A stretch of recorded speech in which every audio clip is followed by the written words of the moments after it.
I'm just gonna come out and say it. Pokemon Let's Go Pikachu and Let's Go Eevee are giving me bipolar syndrome. So as all of you are probably aware at this point, on May 29th, just last month, we got the announcement of the new Pokemon games coming to the Switch for the first time on a home console, Pokemon Let's Go Pikachu and Let's Go Eevee.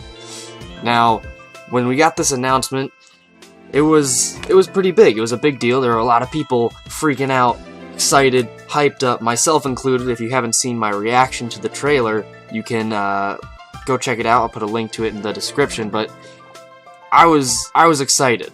Now, after that initial hype died down, I got to doing a little bit more research and looking into the game some more, and I began to have doubts. You know, the whole integration with Pokemon Go really had me kind of shaking about it. I wasn't too excited at that point, especially when I figured out that wild Pokemon battles were no longer going to be a thing. We were just going to be throwing the Pokeball to catch it.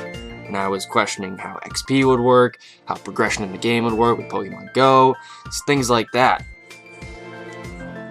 So, like I said, a little bit of bipolar there. I was on a down for the game for just a couple of days, but again, more information's been coming out, doing a bit more research, checking out what other people are saying on YouTube, because that's just the place to go for information nowadays, isn't it?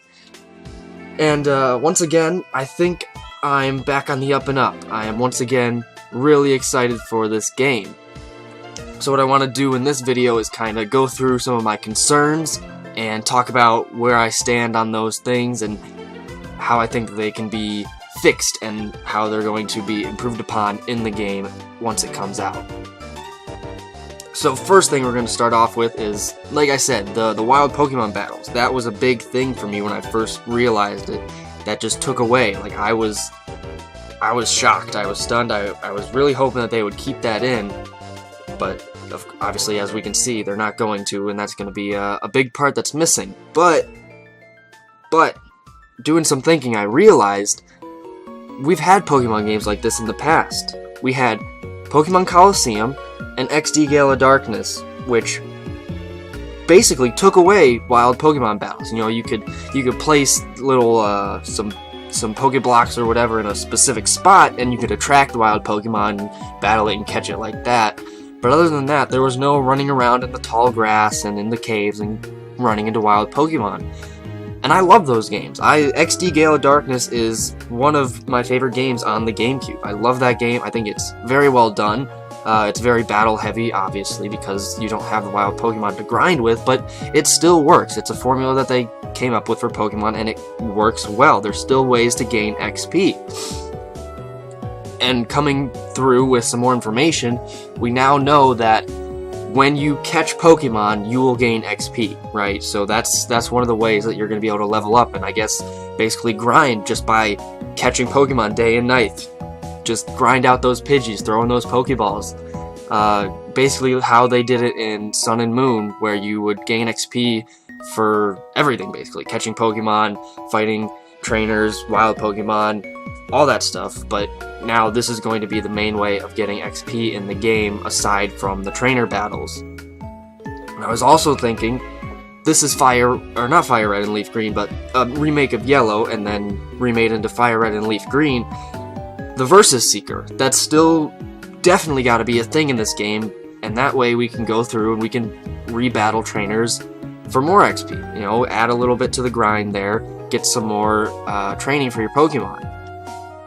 So thinking about that more, I'm back on board with that. The whole battle system is still intact there, so that's all normal, and I'm kind of put at ease with my suspicions on that. So again, excited for Pokemon. Next thing that we'll talk about is something that just had to sit with me for a little bit, but the nostalgia of this game is going to be through the roof, right? A lot of people, that's what everybody's talking about, is this is going to be the casual game that's going to bring old fans back into the main series with this game, because it's going to be more casual. It's a throwback to the first generation, only the 151 Pokemon, give or take a couple Alolan forms, and people are going to be excited to play that. Older people that have fallen off are going to come back in, and younger kids are going to be able to be more easily introduced to the series that has blown up over the past 20 years. And I think that that's going to hold true. I'm 18 years old, so I don't have the same nostalgia as somebody who played Pokemon Red or Pokemon Yellow as their first Pokemon games like that.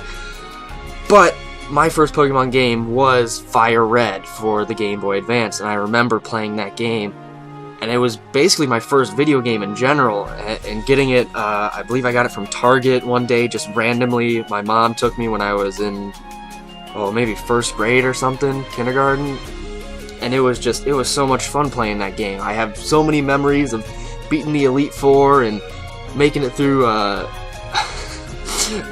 Victory Road with just my Blastoise because I didn't understand the concept of training more than one Pokemon. And I love the game. It's fantastic. And going back and seeing all these places, just in the trailer in general, seeing them in HD and how awesome it's gonna look and how much fun it's gonna be to go back and revisit those places and have those memories come rushing back in. Because I haven't played a game from Kanto. I haven't played Red, Blue, Fire Red, Leaf Green. I haven't played one of those in at least 3 years. So it'll definitely be a great thing to go back to and reminisce about, if you will. So another thing that we can talk about, people are getting upset because this isn't not the mainline game that I want. There's no random battles. There's no it's going to be 151 Pokemon. There's no metagame for online battles. Online battling is still going to be a thing in the game. They have confirmed that. Just a little bit of a side note there. But people are getting all up in arms that like VGC is going to be all out of whack, and oh no, so they got to stick with Sun and Moon for this. This is crazy. This isn't the Pokemon game I wanted. Where's the Diamond and Pearl remakes? And for that, it's just like, you got to calm down, right? You got to take a step back and think about what we're dealing with here, right? We got the announcement, quote unquote announcement, that a Pokemon game was in development for the Switch back last year at E3 because everybody was freaking out, or maybe it wasn't even E3. I don't remember, but remember everybody was freaking out that they revealed Ultra Sun and Ultra Moon instead of another game and for the coming to the Switch, and right after it came out and they said, calm down, we are developing a game for the Switch, but it won't be out for some time. And we shouldn't have been expecting a real Pokemon game on the Switch for another couple of years, 2020 even. But here we are in 2018, getting this. I won't call it a core Pokemon game. I don't believe it'll fit into that category. I think it's going to go more like XD Gale of Darkness and Coliseum as a spin-off. But we're getting this game this year, and there's nothing wrong with that, right? They also confirmed that we're getting one of those core Pokemon RPGs, Gen 8, next year. I don't understand why people are freaking out saying that this game should have been Gen 8, or this game should have just been a normal Pokemon game. This is them trying something a little different, trying to pull in more of an audience for the game, pull people back, introduce new people in a more casual way, and that's fine. That's marketing for video games, right? They're still catering to the core audience that they've developed, but they want to expand it, right? And they're doing that. They're going to expand with this Let's Go series that they're starting, and it's probably going to continue into the future, but they're also keeping the core RPG fans happy. You just gotta wait, right? If you don't like Let's Go Pikachu, you don't like the Pokemon Go thing, then just don't get it, and just wait until the real Pokemon game comes out for Switch next year. That's when we were thinking we were going to get a Pokemon game anyways, so you can just calm down, wait for it, and you know what? It's going to be even better than Let's Go. It's going to be so much better. The engine is going to be redefined when they put this game out. It's going to be polished and mastered at that point, and it's going to look fantastic. This game already looks great, and just imagine what they can do in a year after working on it, pushing this next core RPG to the limits on the Switch. You got to look at it from a perspective of, if you don't like it, don't play it. It's that simple. So in conclusion to this little rant side discussion I got here, I just want to say that I am once again super excited for this game coming out in November of this year. Once again, Nintendo is going to have a banging lineup for this holiday season coming after E3, and even just over the summer as well.